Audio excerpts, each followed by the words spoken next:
Hoy estamos con un tributarista. Un tributarista, el doctor Jorge Picón, asesor tributarista del estudio Picón y Asociados. 200.000, más de 250.000 trabajadores pagarán menos impuestos. Bueno, que menos se alegra cuando te dice que te van a pagar menos impuestos, pero vamos a ver qué tan cierta y qué tan real es esta situación. A partir del 1 de enero del próximo año, los trabajadores que ganen hasta el 2.821 soles mensuales no pagarán impuesto a la renta. Esto es lo que ha establecido las nuevas normas, ¿no? Sí, Que ha dictado el gobierno. el Ejecutivo. Sí. Doctor Picón, ¿cómo está? Bienvenido a Radio Nacional. Buenos días, ¿cómo Buenos está días. usted? A ver, ¿qué tan cierta es esta maravilla de que no van a pagar por lo menos 250.000 de trabajadores el impuesto famoso que de acuerdo a sus ingresos, de impuesto a la renta? Bueno, lo primero que hay que tener claro es que al día de hoy un trabajador que está en planilla, que gana hasta unos 1.900, 2.000 soles, no paga impuestos al día de hoy, debido a que la ley de impuesto a la renta les da una deducción presunta a todas las personas de hasta 7 UITs al año. Estamos hablando de unos 28.000 soles aproximadamente.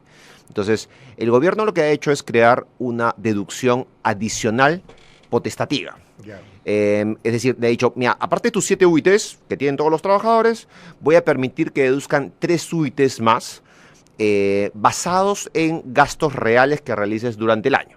Concretamente, honorarios médicos, odontólogos, la salud de los trabajadores del hogar, intereses hipotecarios y la norma habla de algunos otros recibos que se han definidos en otra norma.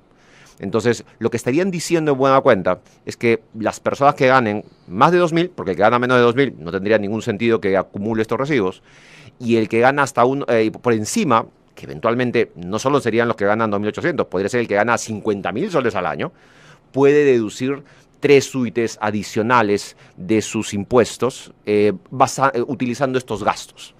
Entonces, es una norma interesante, bien intencionada, pero operativamente muy complicada, porque le está pidiendo a las personas que acopien comprobantes de pago y que sustenten sus gastos. Entonces, usted va a tener dos situaciones en la práctica.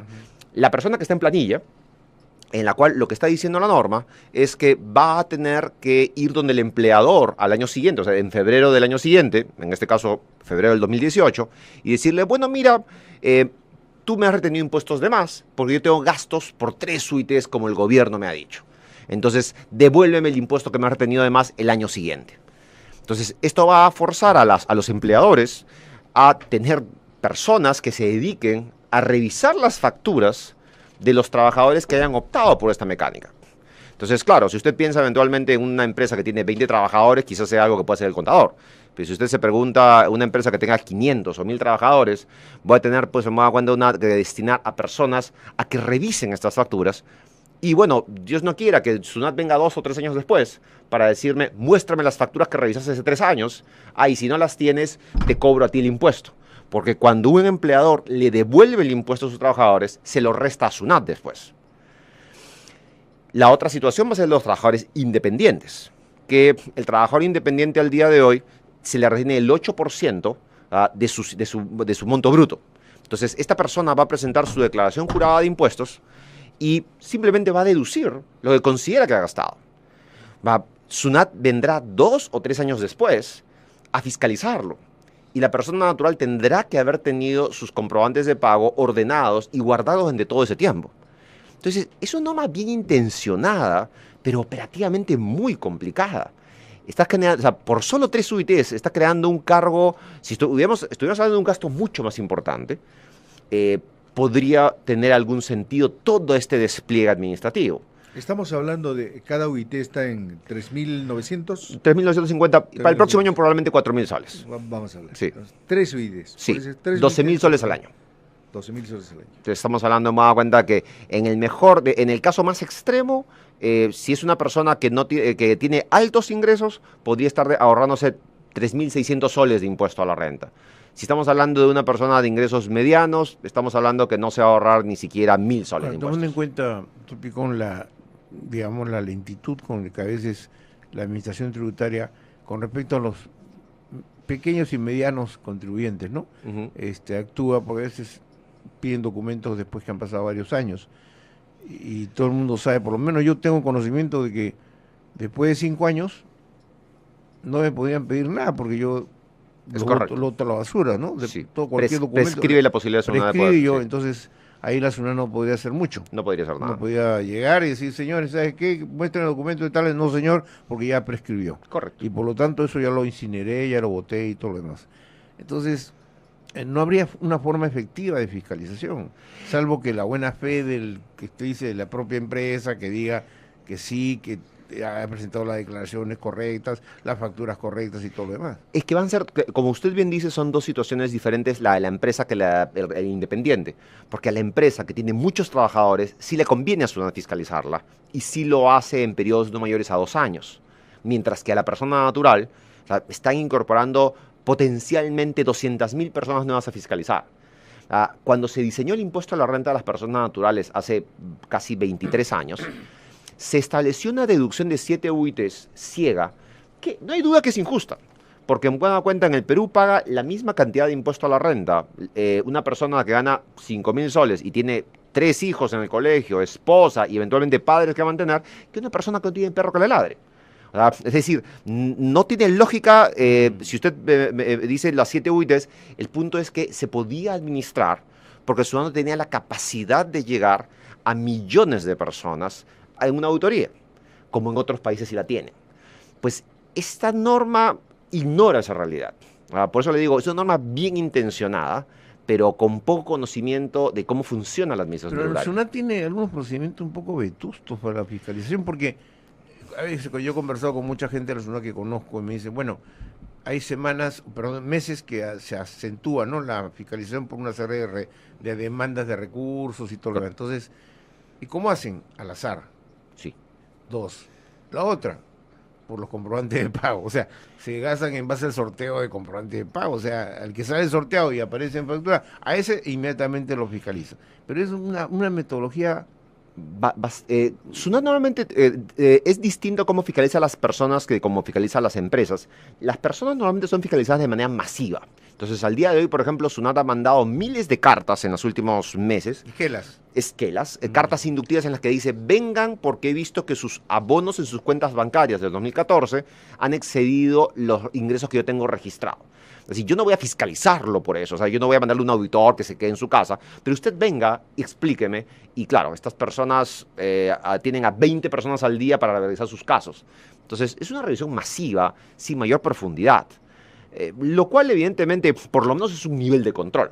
Pero con esta norma, creo que SUNAT va a tener que ajustar una serie de procedimientos o va a tener simplemente que decir, bueno, es una norma que no puedo fiscalizar, así que, caballero, que todo el mundo, que la gente que deduzca sus 3 UITs y persinarse y ojalá que lo haya hecho bien. La parte más fácil, ¿no? Presente usted una declaración jurada que dice que esta es toda la verdad y nada más que la verdad. Es que, de hecho, y las personas, para poder deducirlo, van a tener que presentar una declaración jurada, Claro. que es la declaración jurada de impuesto a la renta de fin de año, y van a tener que, bajo juramento, decir que las 3 UITs se han deducido, son ciertas.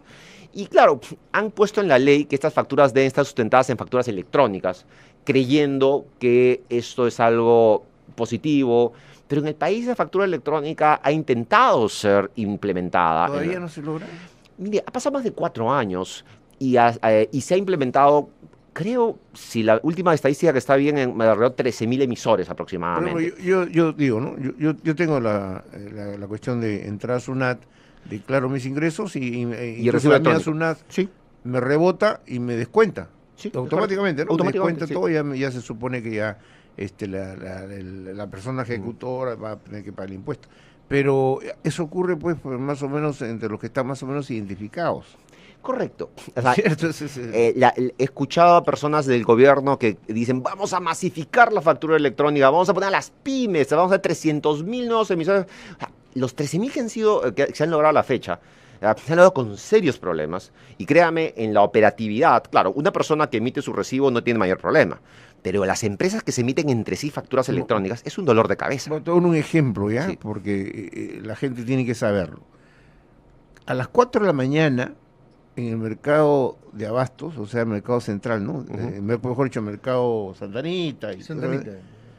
De acuerdo a los cálculos que se han hecho, y he tenido acceso a alguna información, hay diariamente, entre las 4 y las 6 de la mañana, se calcula se mueven aproximadamente en liquidez, en efectivo, de mano a mano, cerca de 80 millones de soles.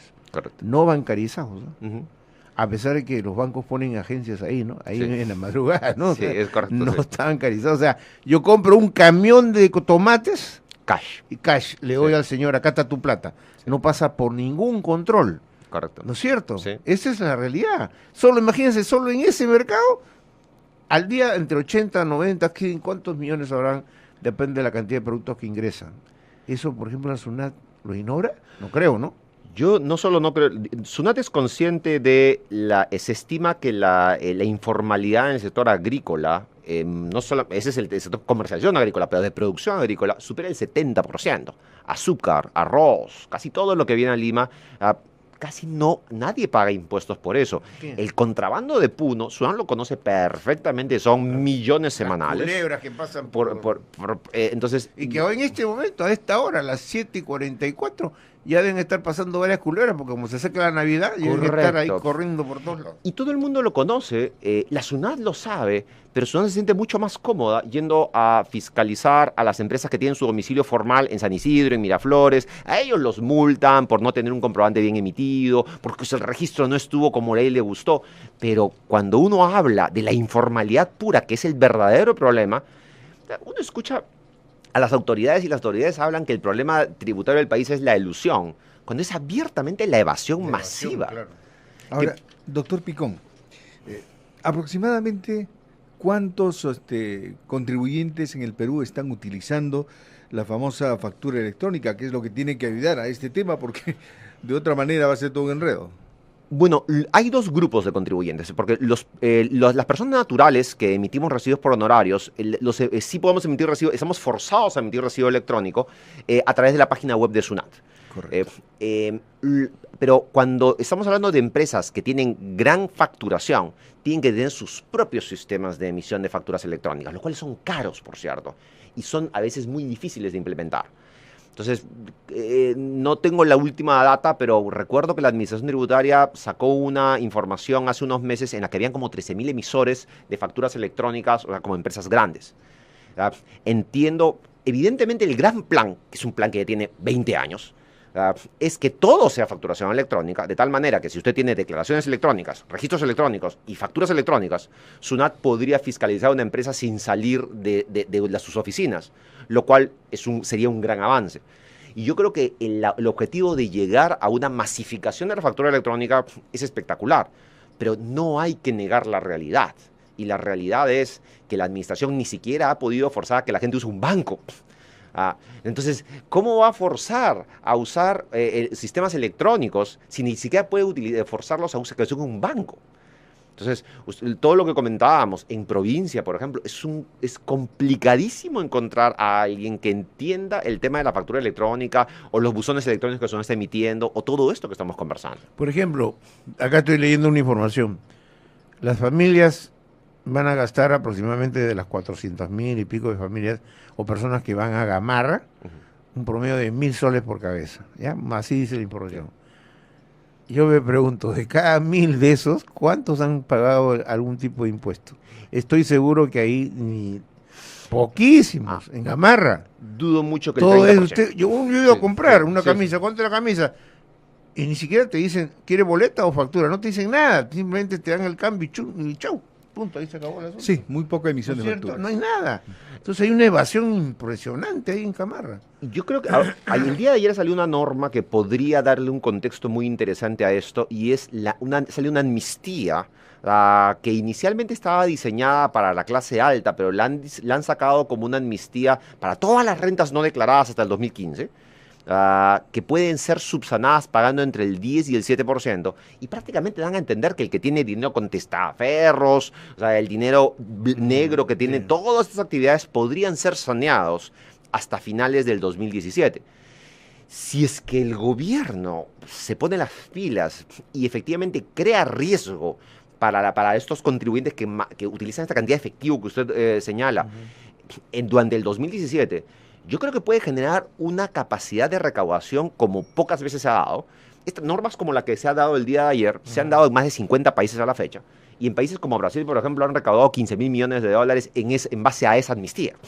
A países como Argentina, que está en plena amnistía, se estima que va a recaudar entre 10.000 y 8.000 millones de dólares solamente de impuestos por esta amnistía. Yo, Picón, le voy a leer una notita muy chiquita nomás que publica La República. Recaudación cae 26 millones en noviembre por menor IR, impuesto a la renta. Y dice que la SUNAT informó que en noviembre los ingresos tributarios del gobierno central, sin descontar devoluciones, sumaron 8.386 millones de soles, registrando una disminución nominal de 26 millones y real de 3,5% con respecto a la similar del mes del año anterior.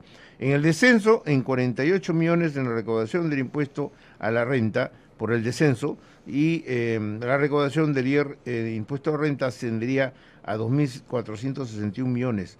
La recaudación del IGB total, 4.530, y la de impuesto selectivo al consumo, que son tres bases principales tributos, impuestos, 506 millones. No es mucha plata, No. es poco, ¿no? No, la recaudación no está ¿cómo- nada bien. ¿Cómo se va a enfrentar los gastos del 2017 con estos niveles de... Lo que usted dice es increíblemente relevante no se entiende. Cuando el gobierno ahorita lo que ha hecho con el impuesto a la renta de personas naturales es bajar el impuesto en la realidad, Sí, no. al crear más gastos. Entonces, lo cual es espectacular si es que estuviéramos en superávit, una recaudación, o tuviéramos una muy buena recaudación. Pero ambas cosas no son verdad. Tenemos un déficit fiscal. Altísimo. 3 y pico. Una administración tributaria absolutamente desorganizada y caótica. Digamos, lo que está haciendo SUNAT ahorita son manotazos de ahogado, apretando a los formales, o sea, negando la informalidad día a día, y encima dan deducción de impuestos. Y claro, y si encima cumplen con esta norma que nadie entiende de bajar 1% el IGB, pues va a ser peor aún, porque va a seguir dejando recaudación a cambio de nada, porque en la práctica la norma habla que esta norma supuestamente formalizaría a alguien. Pues ¿a quién va a formalizar? ¿Acaso los bancos no declaran impuestos porque me están permitiendo deducir los intereses bancarios? ¿Acaso de salud no paga impuestos porque me están permitiendo deducir la contribución a salud por las empleadas? Entonces, ¿acaso las clínicas no declaran impuestos porque me están permitiendo deducir los gastos médicos? Entonces, ¿a quién están formalizando y están bajando impuestos? O sea, y no están favoreciendo a la clase más baja, por cierto. La clase más baja no está siendo tocada por esta norma. Porque estamos hablando, esta norma favorece solo al que gana más de 2.000 soles mensuales. Porque el que gana 2.000 soles no lo tocan ni con el pétalo de una rosa. Sigue no pagando impuestos igual que antes. Entonces, independientemente de que la norma es bien intencionada, me parece que carece de una brújula para donde están parados en este momento. Ahora, doctor Picón, el tema de la ampliación de la base tributaria, siempre se ha hablado de eso, ampliación de la base tributaria, pero cuando vemos la realidad, la ampliación de la base tributaria no crece, se va manteniendo ahí o pasito a paso, peldaño a peldaño, pero no en la cantidad como quisieran o como lo planean. Yo me atrevería a decir que en los últimos 4 o 5 años la informalidad y el contrabando deben haber subido en altos porcentajes. La administración tributaria no solo no ha avanzado, ha retrocedido. Porque la actividad económica, el gran problema es que usted no amplía la base tributaria en base a una ley. Porque no importa lo que digan las leyes, la informalidad por definición es la negación de la ley. Entonces, si en la realidad tiene más riesgo el empresario formal que el informal, que mueve su dinero en cash, que contrabandea, y que en algunas provincias, inclusive en zonas informales, SUNAT manda a gente y a veces los golpean. Lo que pasa es que eso no llega a las noticias porque sería vergonzoso para SUNAT. Acaban de asesinar hace algunos meses atrás a un inspector de SUNAT que está en una azucarera. Que ya es un extremo. Y los dueños de las azucareras ya están presos. Sí, que ya es un extremo. Claro. Pero las cosas que no llegan a las noticias, por ejemplo, es que cuando intentan siquiera seguir el contrabando de Puno, yo me enteré hace un par de años que golpearon a unas personas que estaban solamente viendo pasar los camiones. Entonces, lo que ha pasado con SUNAT en los últimos años es un caos total.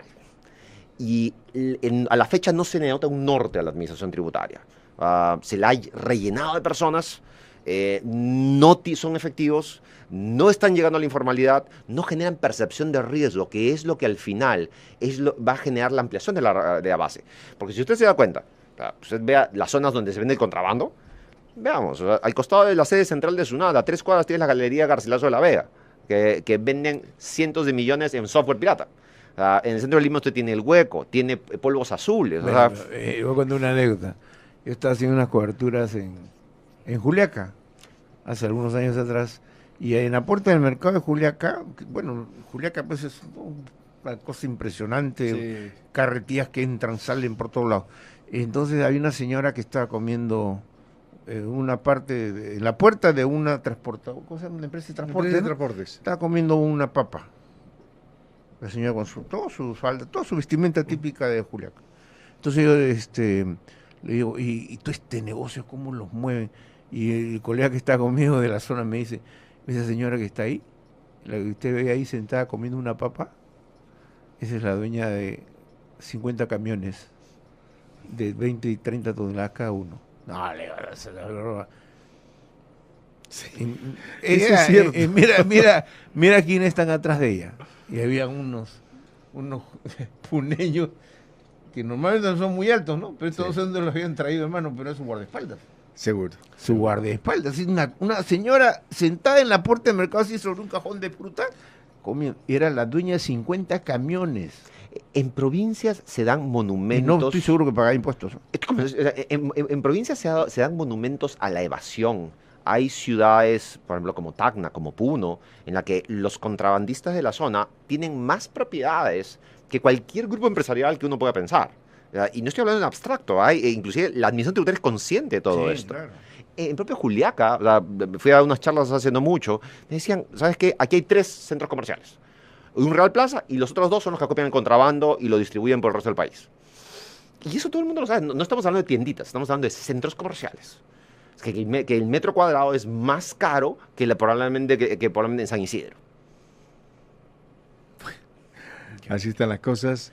Bueno, nos ha ayudado a entender un sí, poco pues, este tema que no es entre- sencillo. Lucho, es un tema sumamente Totalmente complicado. totalmente de acuerdo contigo. Oye, entre la evasión y la ilusión, escucha, nos llevan muertos. Pues, ¿Con ¿no? qué nos quedamos? ¿No? O sea, finalmente todo lo que se proyecta para el desarrollo, la necesidad de recursos, porque mire, si queremos hablar de desarrollo, queremos hablar de estabilidad económica, si no hay buena recaudación tributaria, usted lo sabe. Es esencial. Esencial es Es eso, ¿no es esencial. cierto? Si no hay recaudación, no hay No, crecimiento es que posible. estamos hablando, Sí. no sé, estamos hablando cosas sin mayor sentido.